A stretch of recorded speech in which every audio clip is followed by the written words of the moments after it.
Per 3 minuti e 30. Représentante, il faut être clair aujourd'hui.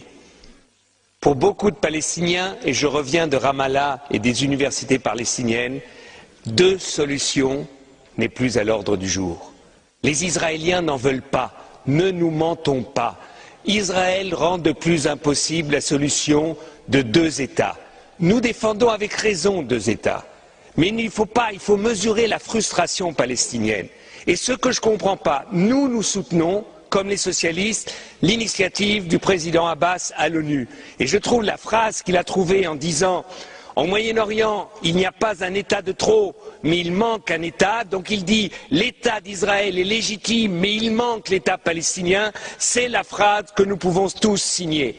Seulement, ce que je ne comprends pas, Madame la Haute Représentante, c'est que vous arrivez ici et dites « Nous regrettons que l'Israël ait décidé aujourd'hui la construction de 1100. » Au moins, condamnez-le et ne le regrettez pas. Dites que c'est impossible. Soyez clairs. Et deuxièmement, même si nous sommes pour la reconnaissance de l'État d'Israël, de l'État palestinien tout de suite, au moins dites aux Israéliens, dites-leur, s'ils continuent les constructions, eh bien vous pousserez les États européens à tout de suite accepter la reconnaissance de l'État palestinien. Faites-leur le même chantage qu'ils font avec vous. Parce qu'avec vous, ils disent on va négocier et en même temps, ils continuent à occuper.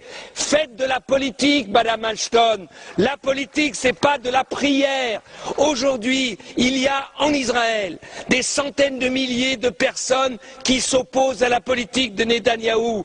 Il faut que l'Union européenne, il faut que nous, ici, nous soyons sincères et Monsieur Tzanok, ne soyons pas cyniques. L'État d'Israël a été reconnu unilatéralement par l'ONU en 1947 et c'était juste.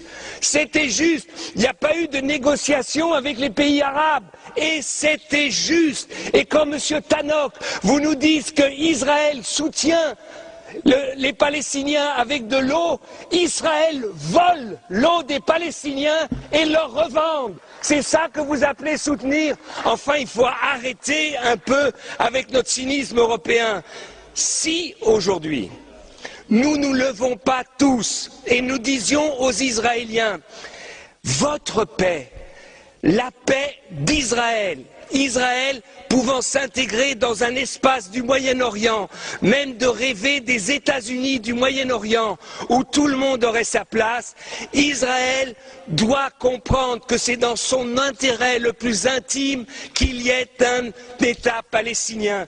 Et Madame Ashton, vous devez dire aux Israéliens, des représentants palestiniens comme M.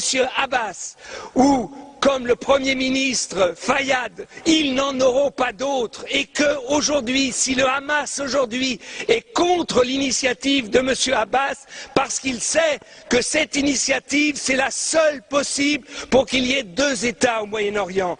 Donc je trouve que votre position est trop faible.